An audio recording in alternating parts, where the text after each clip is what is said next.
Good evening, everyone, and welcome to Greenlight Bookstore.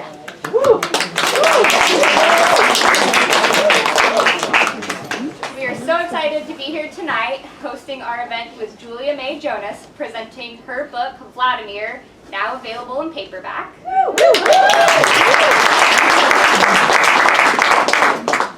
She'll be talking tonight with Schama, so you're in for an excellent evening. Before I turn things over to them, just a couple of housekeeping things. If you could turn off or silence your cell phones so they don't go off, that would be great. Masks are recommended but not required while in the space this evening.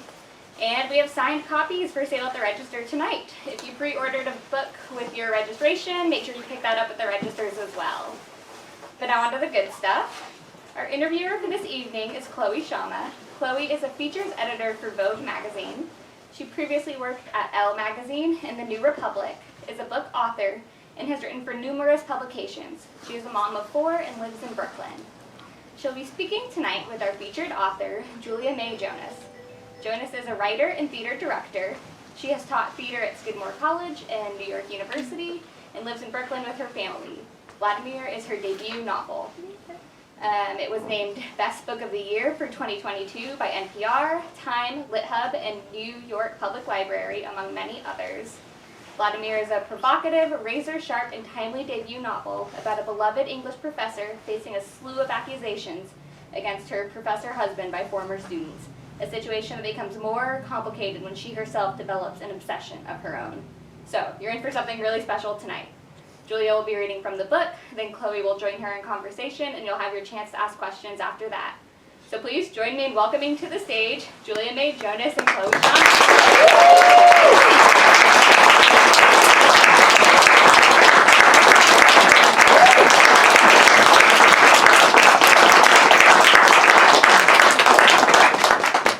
Hi, everybody. Oh, let me turn it on. No, it's on. It's on. Okay. Hi, thanks for coming. Is it? So I guess I'll start by reading. Go for it. Okay. I'm going to read a section from the middle of the book. And this is after our narrator has gotten some bad news, and then she got very, very drunk, and she's kind of, she's hungover, and she's thinking about things.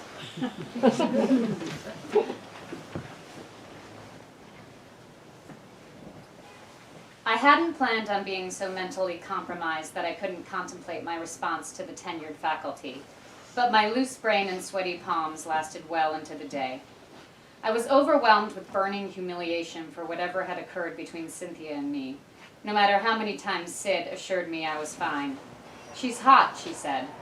"She is," I said, and then pictured how ridiculous I must have looked while dancing, how sloppy I must have sounded when I spoke, how strange it was that I would threaten her when the whole reason she came was kindness.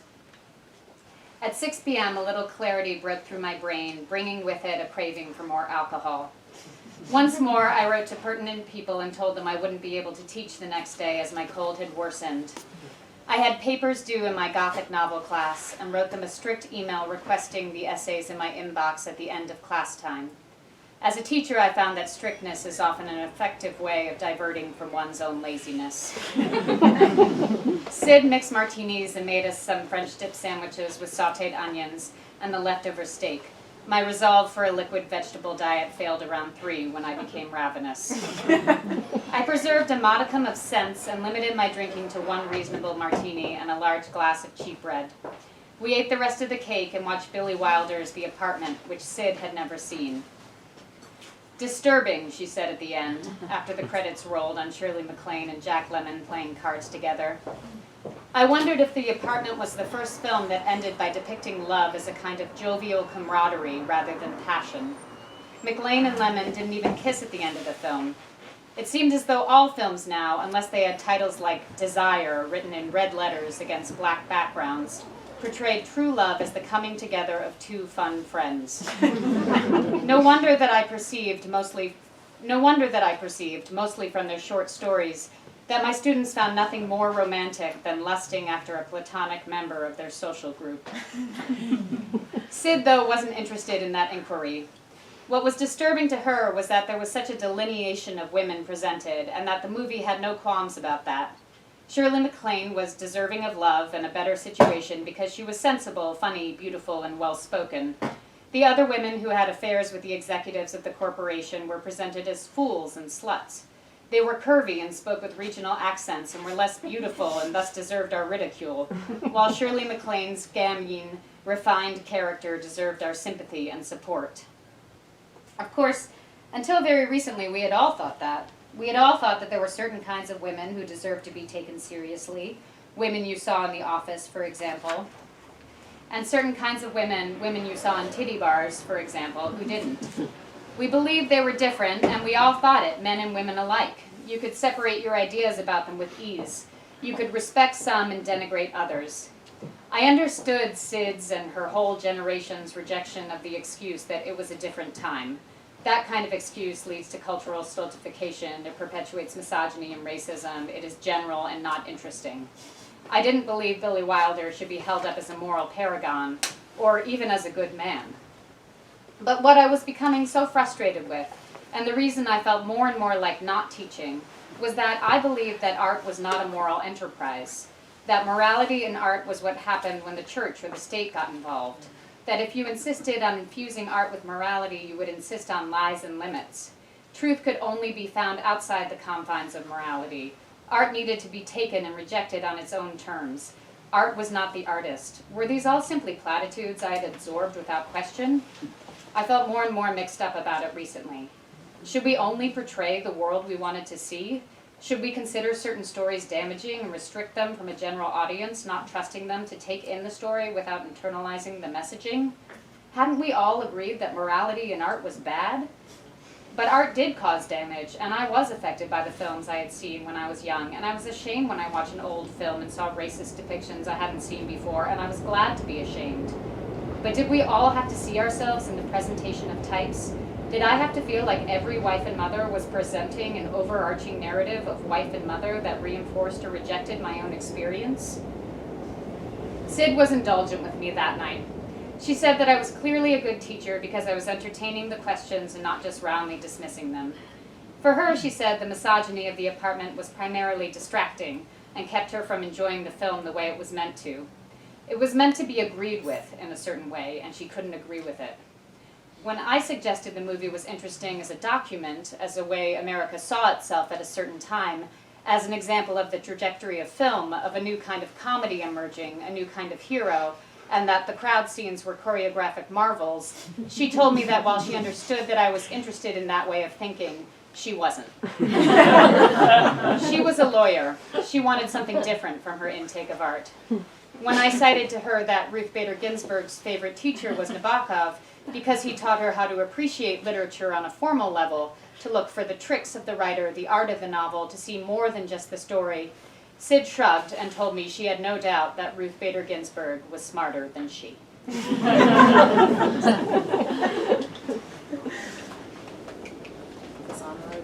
think Okay, should can be you guys on. hear me okay? Yeah, okay. Thank you so much for that, and thank you for everyone for being here. It's so nice to see so many people here. I'm especially glad to be here because of this event. Julia and I had the opportunity to discover that we live on the same street, which was a funny coincidence. But I'm much more glad to be here because I just absolutely adored this book. I hadn't met Julia before tonight, but I loved the book so much that I decided to come out on a Tuesday night and talk to her in front of you all. And thank you so much for reading that section. I love that portion, as I do most of this book, but especially what you just read, because I think it really gets across how this is a book like full of ideas, but also very funny, as you can tell from the laughter that a live reading elicits. But I want to talk a little bit more about when and where you started the book, because that's something I don't know anything about. So when did this idea come to you? When did you start writing it? And I know it was a play initially, so maybe talk a little bit about why it was a play before and why it's not a play anymore. Yeah, I mean, so in 2018, I started thinking about what I could write a play about, and then I started thinking about maybe I could, write a play about one of the wives in Me Too, and particularly I was interested in someone being a full and whole person inside of this experience and what that might feel like. And the play, it isn't, it's the seed of the book, but it wasn't the book. This is not a transcription at all. What happened was I started writing a play that was 2 actors, and they played, 25 different characters, and they were all kind of trying to talk about how to talk about desire and how to account for desire. I believe the title of the play was autofiction. That was the title. I want to get back to the title of the actual book.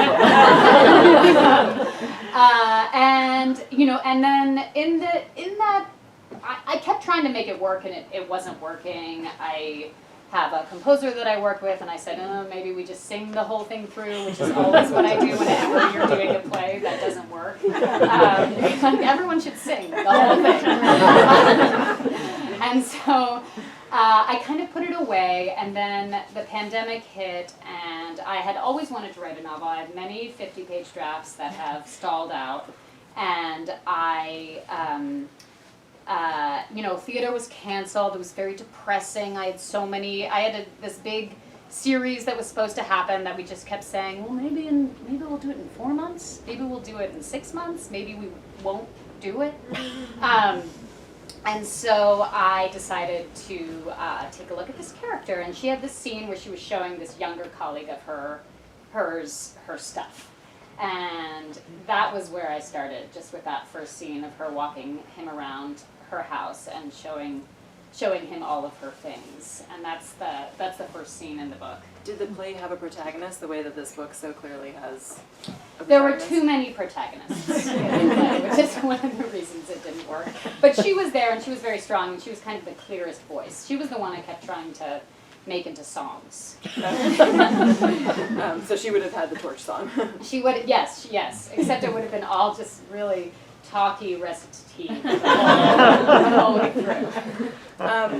I want to talk about the title of the novel. Obviously, started off with a different title when it was in its different format, and when I would tell people that I was loving this book, I would sometimes call it Nabokov by accident, and obviously you mentioned Nabokov in that section that you read, and their book, I hope some of you have read it so you know what I'm talking about, but so full of literary references. Was that one of them? Is that what led you to call it? That was definitely very purposeful. I mean, I think one of the questions I was also thinking about when I was first just asking questions was, can you still teach Lolita, or how can you still teach that book, even though it's a book that it's one of those terrible books that you love. But I was also taken kind of with all of his books, because all of his, so many of his books are about obsession, and he revisits the same form really again and again. And he is really, I think, I was thinking even more of Laughter in the Dark when I was writing this book, and it's about someone who puts their focus on another person, and then they lose their connection to reality. And in Laughter in the Dark, he literally ends up blind with this woman in the house with her lover, and he still believes that they're having a love affair. And only then in the end does he find out. So that idea of obsession and a way that we write our own obsessions, that was what I was really inspired, I think, by Nabokov about. And particularly how he writes so well people who are unable to fully see another person because they're so caught up in themselves. They're unable to see or take into account reality, and so they start creating reality around. They start trying to fit people into an obsession, and that was something I was interested in. Yeah, I guess we should probably pause for anyone who hasn't read the book yet, perhaps, to explain that plot-wise what you're speaking of when you talk about the obsession between the narrator and the object of her obsession. So the narrator is working at a college. The backstory is that her husband is being indicted for these past affairs that he had with women who at the time were of age, at the time it was legal, at the time they had an open marriage, but still, And there's nothing more that needs to be said still. There's a new professor that comes, and he's 40, and he has this kind of hit book, and he's very handsome, and he's very flirtatious, or at least in her mind, she sees him as being very, very flirtatious, and she falls into this obsession with him, and he starts to kind of become the focal point of everything that could go right in her life, could be made possible by some idea of consummation with this person, but in the end, consummation is not necessarily the answer. Right. And we won't give the answer away. I hope, obviously we're here to celebrate the publication of the paperback today, but I noticed and was a little bit sad that it has a different cover than the hardback. And so for those of you who don't know, the hardback features a kind of illustration, if I'm remembering it correctly, like a man with his kind of shirt open, if not off, and it has a little bit of like a romance novel vibe to it. He's wearing a suit, but it's no shirt. Okay. Yeah. Obviously, we don't judge any book by its cover, but that one has elicited a lot of reaction amongst the people I've showed it to or friends who've read the book. How did you decide on that cover? Why did we change it? I mean, I'm just a very agreeable person, so they sent me a cover, and I said, "This seems great. Okay." It's probably. I looked at it, and for a beat, I went, "What will my mother think?" And then I thought, "No, I think it's good." And so then it went from there. The narrator doesn't have a name, and obviously the book is named after the object of her affections. And how did you kind of think about that? When did you decide this woman is not going to have the primary characteristic we think of when identifying people?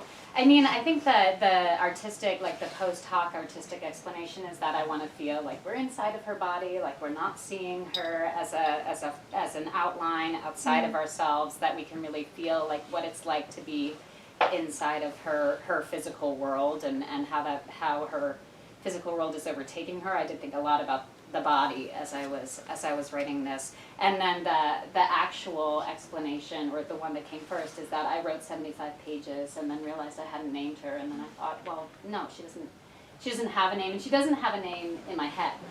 I'm not holding one away from people. Right. There's no secret. Yeah, it's interesting. As I was thinking back and rereading the book, I had to remind myself that I didn't know her name. When I was describing it, I felt like she's so fully formed. But, then I went back and just checked that I hadn't missed it. Yeah. So you're a teacher as well as a playwright and a novelist, and obviously this book is set in a university setting. Can you talk a little bit about how that influenced the writing of the book, what you drew from, what you imagined, how it shaped the book? Yeah, I mean, there's definitely texture that you get from being inside of a circumstance. I think lots of people write about their jobs because Yes. you know what's happening inside of your job. I mean, I felt like for what I wanted to do, having a professor be the main character was important. I wanted her to have this really rich range of literary references. And I wanted her to be in confrontation with youth, and have that youth be something that she was pushing against. And then in terms, sorry, I'm kind of dodging the question. I mean, yeah, I think you can always, certainly I took some thoughts that I have about teaching. I think she does have some. I think in many ways she's a very good teacher, or she's like me. So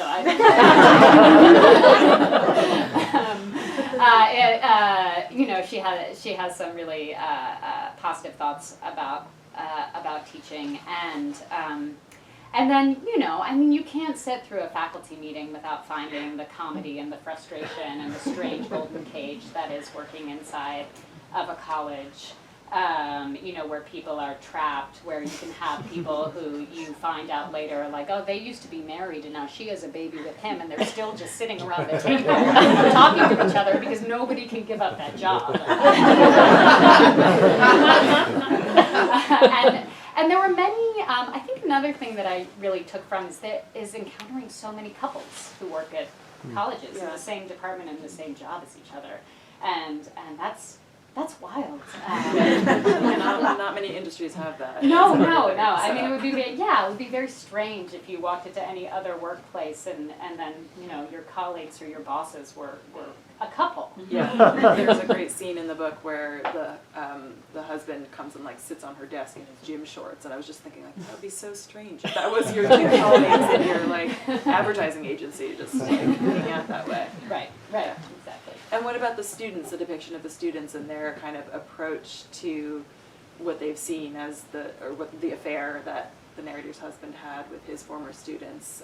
I think, to my mind, you were kind of capturing a lot of this present moment we're in terms of the way we'll talk about Me Too, some of the ways people talk about the generational differences in the approach to Me Too. And I think one of the things I loved about this book is that I think it really presents a full range of people's reactions to what they've seen described with greater openness. But did you draw that from your personal experience, or? I mean, I think, I think without even getting into any sort of topicality, it's there are group dynamics that happen inside of colleges, and there are, and those dynamics are often coming up against people who are in power, and you have people who are all of a sudden, given a mini fridge and a microwave, and then they're adults, right? and they're adults. And everyone's a little bit uncoordinated. I think that's why it makes it quite a powder keg when it comes to those kind of issues. But certainly, I mean, I feel like it just actually gets called another name. It's been the same thing that's been happening. There was outrage and umbrage when I was in college, and there's outrage and umbrage now, and that's not to diminish it. That's to say that that's the natural process of being inside those institutions, and I think there's a real there's a wisdom that feels very exciting, I think, when you're 18 years old in a college setting of saying, oh, I see, I think this is wrong, and that doesn't mean that's not right, that it's wrong. It could very well be wrong, but I think there's an excitement about feeling that power. I think that. I feel like I'm weirdly hedging on a question that I don't feel like I need to hedge on. But essentially, yes and no. I mean, I think I say in my book. I do say in my book, that students are so wonderful individually, and then in groups they're always so bad. And I think that remains true. Yeah. Probably goes for a lot of us then. I think it's just people. Individually we're good, and in groups we're bad. One of the things you were mentioning a few responses back was that you wanted the reader to feel like they were kind of in the body of the narrator. Yeah.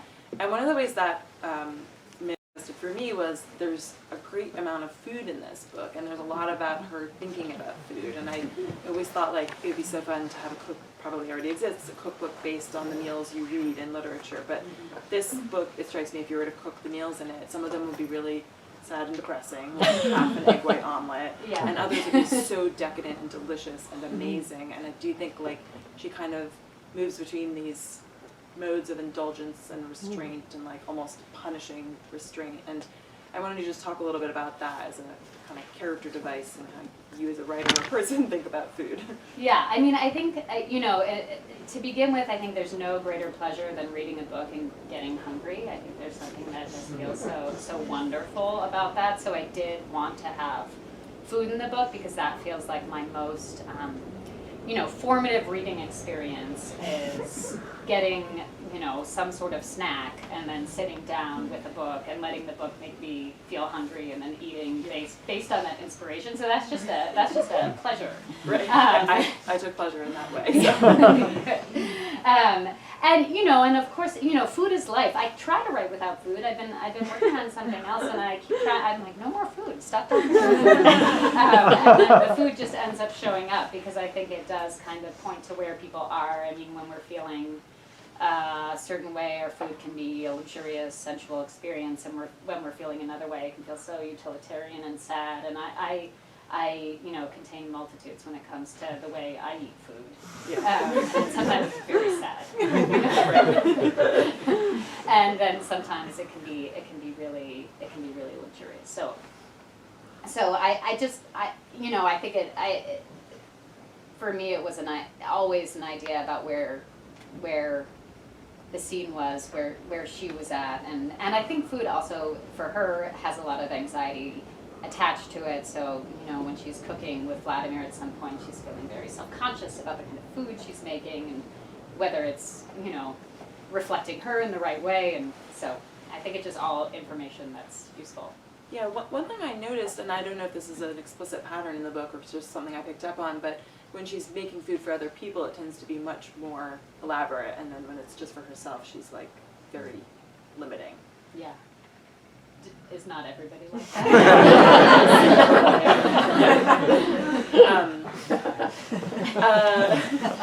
I wanted to talk about writing can sometimes be extremely dull, and you have a character who's a writer, and most of the characters surrounding her are writers. Well, a good proportion of them are writers, let's say. So how did you think about making that exciting for the reader? Because I think it is exciting, and even her kind of passion about writing her novel is something that feels like a thread throughout the book that when you hear about it, you're kind of motivated to keep reading more. Yeah, that's interesting. I mean, I think it felt like it was part of the story, and that's all I can say. It wasn't as though I was trying to insert ideas that I had about writing. I did like to think about, I think the reason it's so connected to her being inspired by Vladimir. I don't know if the book that she was actually writing was good. She definitely thought it was. Yeah, she did.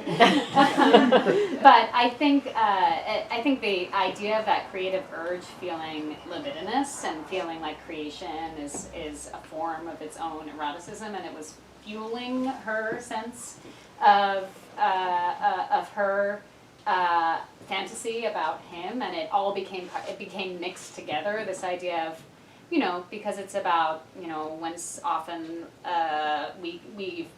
when we fall for someone or have these kind of obsessions, they become so much about who we are, right? So I think the fact that she was actually writing helped made her more attached to him. Because it became about who she was. So I think, I don't know, maybe some people are like, no, the writing was very dull, but I think the writing about the writing wasn't because it felt so much like it was about her perpetuating her perpetuating and intensifying her attachment to him. It became like her drawing stronger and stronger threads. Yeah, one thing I noticed was their writing and appreciation of the characters' writing became a way that they connected with each other and felt more connected with each other, and the kind of giving anything towards the end of the book away, it becomes the act of writing with someone almost becomes a betrayal, Right. And there's a sense of intimacy in the characters appreciating each other's writing that maybe it's just two writers talking to each other and just really enjoying the. No, I think it's the sense. I think it's the sense that she's felt for many years that it's okay for her to be. I don't know. Is it very cliche to say seen and unseen? I'm on the fence about what that if it's okay. But I think the act of her writing allows her to feel like she wants to be seen again, and that's so linked to what she feels like is the potential with Vladimir, that he would really see her, and she's been so content to be unseen or resigned to be unseen for a while, that this idea that she could actually, she could put herself out there and really be fully understood, this idea of your writing also being a way for someone to understand you, I think that is so intoxicating to her. Yeah. So you probably gathered at this point that there are a lot of very sort of what we would deem messed up romantic relationships in this book of various kinds. But there is also really what I found pure loving relationship, and someone once told me like the only pure love in the world is between a parent and their child. And so I wanted to like hear how you thought about depicting her relationship with her daughter, especially against the backdrop of all the other complicated loves. Yeah, I did feel like it was a very, you know, you sometimes remember writing things at certain times, and I remember nothing about writing the mother-daughter sections in this. I don't remember coming up with them or thinking about them. I remember thinking about other parts of the book on walks or having the decision, I'm going to make this happen, and I feel like the relationship with the daughter, you know, came out so naturally, you know, and I think is part of her being a whole person, because she does some reprehensible things, and she has delusions, and she loses herself, and she's not right all the time, but I think that doesn't mean she doesn't have this great love and this sense of self-sacrifice, and find such, I mean, you know, find such, the only sense of stability is her relationship that she has to Sid. And I think, you know, many of us find that, you know, we don't have a place to put our religion, and so our relationship to ourselves as parents and what we give to our kids becomes a kind of way of putting in a practice in that way.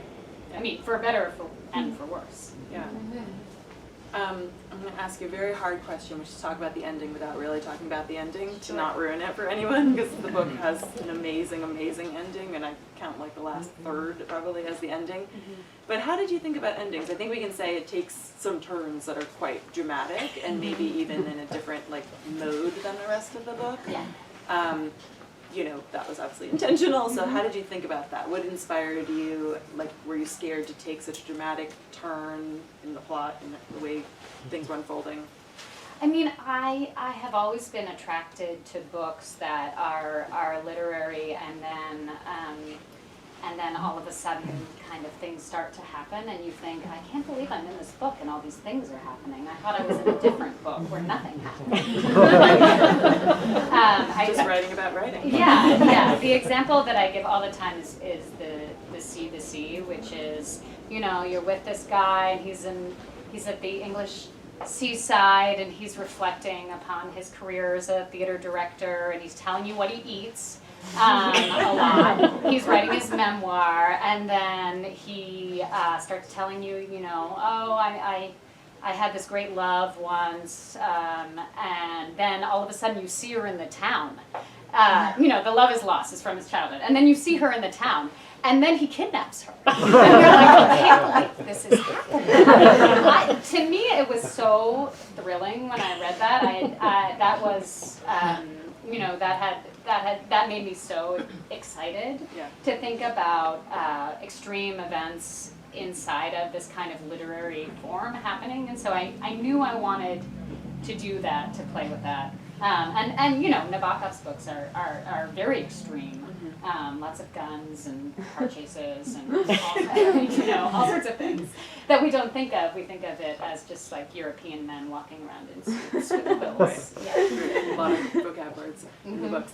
Did it take you a couple tries to figure out what you wanted to do in terms of that dramatic ending? I mean, I had the image that I was going to write to, so I knew I was going to write to this image that's in the prologue, so I can say it, of him tied up. So I knew I was going to write to that, and I wasn't sure where we were going to go from there. And so then when we got there, you know, it kind of, I knew some things. I knew some things about Vladimir, that the character, that he would be maybe more receptive than the narrator would have necessarily thought, because of his own ideas about wanting to write and wanting to have experiences. But I didn't know exactly how it was going to plan out. But I was as I was reading, I was rereading a lot. You know, I dropped in, I think, early on that she teaches a Gothic novel class, and then I thought, well, you can't do that and then not think about Gothic novels, right? Like, you actually have to then use that. So then I started reading many Gothic novels, and they tend to be about obsession. You know, they tend to be about rage and obsession. And so then that gave me, then you know why that gives such a clear path. Hopefully we've just convinced everyone else to read the book who hasn't yet. So when you said it's in the prologue, I think you obviously know it's just in a parenthetical, right? That she says, I looked at him tied up or something along those lines. I remember reading that the first time in the prologue and being like, what? And then you almost forget for 130 pages that detail was dropped in there, and then you come back to it and you're like, oh my god, she already told me this was going to happen. But how did you decide to put that parenthetical in the beginning? It seems so kind of bold and unusual to me to like kind of give it away, but then leave it like to the side. And yeah, I thought it would be better to not dwell on it. I think. I thought it would be, you know, well, again, I mean, every time I was writing this, I kept saying to myself when I felt like I was getting off track to like, to try and get inside of the scene. Like, keep pushing, try to get yourself inside of her. And I felt like, you know, yeah, in that moment, that was not, he was there, but that was not necessarily about, she wasn't going to fixate on him. It was going to be where she was in that kind of scene. all right, I'm going to turn it over to these people to ask whatever questions they have, but thank you so much for all that. It was really fun. Someone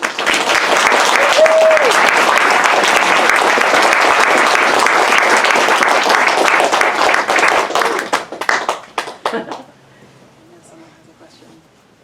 Oh, I see. Amy. So your play, your own personal experiences, deal with a woman who is attracted to a younger man, in this case, a teenage boy. I was just wondering what draws you to that.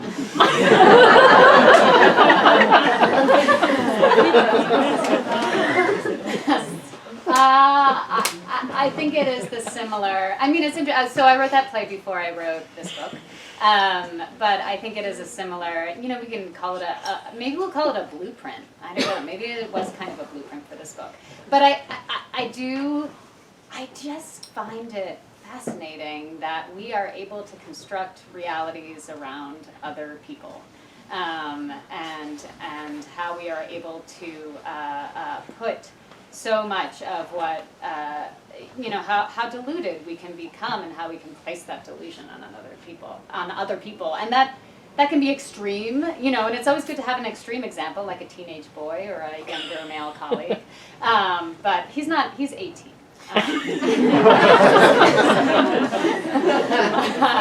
But it's, I think it's just it's kind of the perfect exemplar, you know, lust is the perfect exemplar of how we lose ourselves, I think, and lose our ideas of perception, you know, and can really damage things as a result. Yeah. Okay, so there was a scene that I really loved, and I wanted to know if you can elaborate a bit more, if you have something to say. There is this point where I think it's the first time she meets Vladimir, and they look at each other's reflection just for a second, and she keeps on thinking about it, and that was so, I mean, I could really just picture it, and there was something very strong about it. I could feel like, anyway, I wanted to know if you can say something about writing this, what came to your mind? Yeah, I mean, I think in that moment, yeah, she does come back to that image of him in the window again and again, and I think, yes, she's coming back to an image. You know, she's not coming back to a real person. She's coming back to something she's created, and she describes him almost like a piece of art. It's like he's like an old portrait. In the window, and I thought about how she's kind of making her art around him. You know, that this idea of her obsession is becoming the art that she's making. So she's casting him. You know, she's casting him in this role of someone she can put all of these things onto. But yeah, there's a reflection at the end of the book too, where he sees her and her. He sees her and her husband in the cabin, and sees them as a reflection. So yes.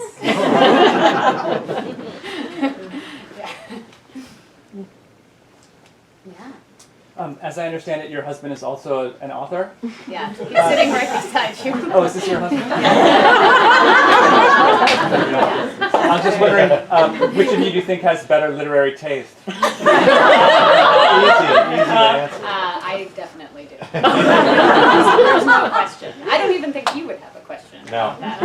We agree. Yeah. Do you guys have any major It's like literary the debates? Newlywed Game. Debates? No. No. I think frustrations around, not really. We're actually very, we get along. But I think I will, no, I don't know. Do we have any major literary debates? What's one book you forced the other one to read that they didn't like or loved? I think I gave him Grace Paley and he said it was antic or something like that.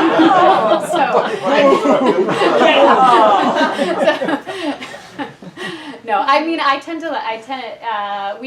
let's talk about we both love Coetzee. We're big, that's a real person that we both really love.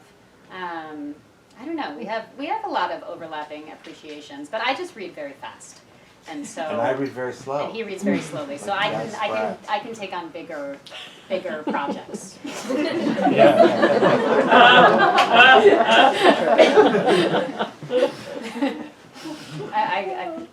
you agree? Yeah, definitely. I'm trying to think of. Let's move on. I'm going to try to save you. I love the book, and I thought it was the kind of book, I think, as you've mentioned, that when you're reading it, it's so sharp and so funny and so well written that you're like telling friends to read the book. And it also felt like a kind of a corrective voice. And I was curious what response you got from initial readers. She defends her husband. She's critical of her students. I loved her. I just loved her she's sort of my generation. And maybe that's why I loved her voice so much. Did your publisher come back to you and say, like, you can't do this, or did you get reader response? I mean, I'm just kind of curious, because it struck me as on that bleeding edge now of, I don't want to say a corrective, because that's probably inappropriate, but, just a different kind of voice in this conversation. I mean, luckily, I'm sure there are lots of, I know there must be lots of dissenters, but I try to avoid them, and avoid hearing from them, or just because I'm sensitive, But I was really met, I wasn't met with anyone saying that she needed to be different, or that somehow what she was saying needed to be different. I hope that it's clear that she's a person. That she's a character and that I'm trying to write her from the inside out rather than writing a screed or any sort of directions about how to think. I mean, in my mind, I was just really trying to think about you're a certain kind of woman at this age. You've swum in a certain kind of water. You can't ever really leave that water. You can behave, but you can't really leave what you've grown up inside of in many ways, or you're stuck in many ways, and that was where she was approaching everything from. And I do think there are moments of real, unreliability inside of her too, where you see, for example, that she's really actually still very wounded by so many sexual encounters that she had throughout her youth. She talks about them; they stick with her. She's not unscathed. And I think she reveals that. But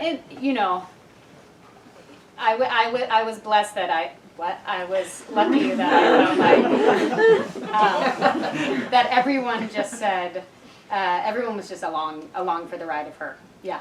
I want to speak as a representative of your publisher. Yeah, this is my editor, Laura. That we only wanted this voice to be what it was, and we wanted to be more of what it was. We wanted this character to be exactly who she was and what she was, because this book is an interrogation that is so rare. You so rarely have an honest, interrogation where you're not coming out on any side. She was just following herself. And every single person who read it in our publisher met it from where each person was, and it was really thrilling to have that experience. That's great. So, yeah. Yeah, I mean, Yeah. to your point, sorry, Donna, but she didn't seem to come off as pontificating or street, because everything she says or believed came from her own experience and the complications that a lifetime of accrued experience leads you to. You don't have the pleasure of being 18 and having no history, and she was brilliantly wrought in that way. So, Thank you. yeah, it was great. Thank you. Yeah. I actually, curious, you sort of said that the idea of being sort of swimming in these waters and not being able to get out of them. I loved how at the end she's kind of confronted with the reality of the repercussions of her husband's behavior. And I felt like, to me, it felt like this was a kind of moment where she is kind of beginning to swim out of the waters. And I wondered if that was that your intention? Yeah. I mean, it was certainly my intention that she left on, and that those last moments it's less that she changes her mind, and it's more like she is identifying all of the things that she's been through, all of her points of suffering from and able to feel that with the young woman who comes and talks to her, and to see that it's in a way coming from the same fundamental place. Yeah, it was You empathy. know, Finally, like a connection. it was, she was no longer on her heels, and she was able to just sink into the empathy of that moment. Yeah. So, It was yes. great. It was unexpected and very beautiful. So. Hello.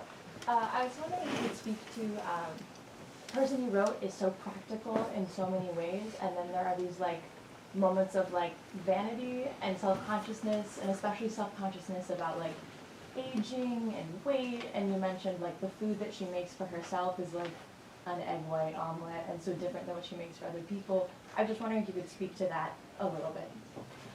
Yeah, I mean, I think in terms of, I think she's very ashamed of her vanity at the same time that it is happening, which is what perpetuates it in herself. It's like she's in conflict about it, and I think it is also, in my experience, it's a different. She's coming from a different set of expectations that were given to her by her parents and by the people around her than she would necessarily have today. And I think it's one of those things where it's inside of, it feels like it's something she can't shake.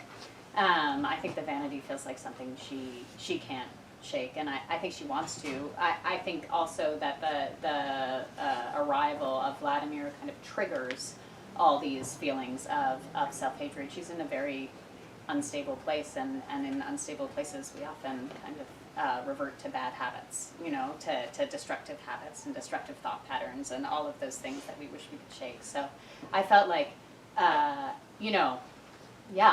think the vanity for her is very much a response to being inside of this fraught situation, and that feels like the one thing she can control.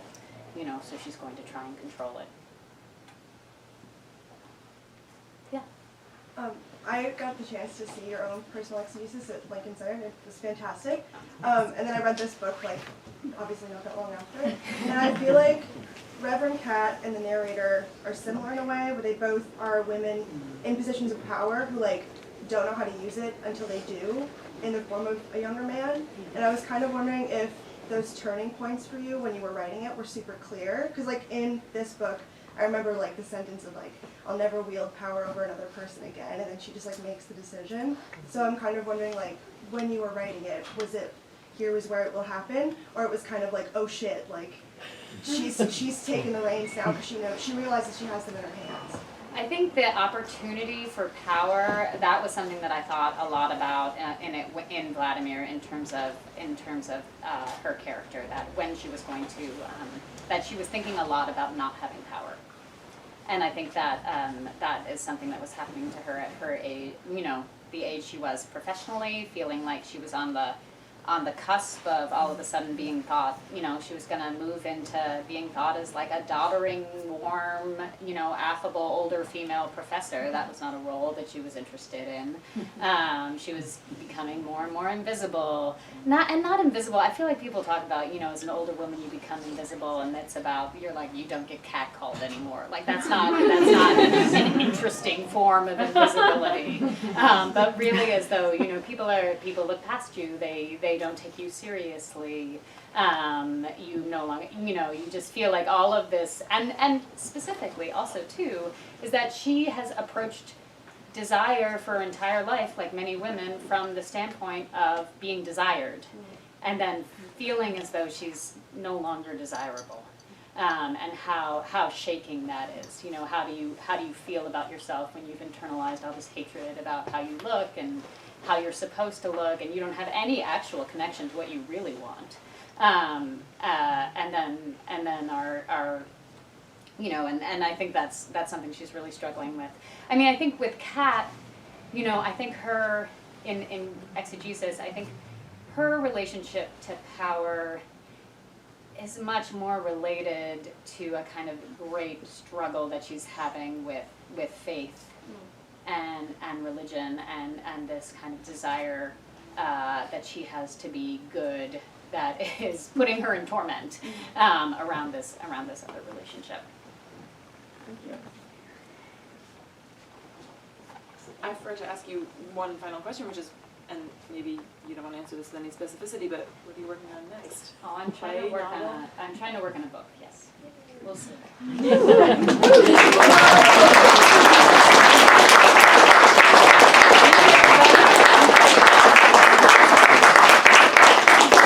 it up one more time for Julia May.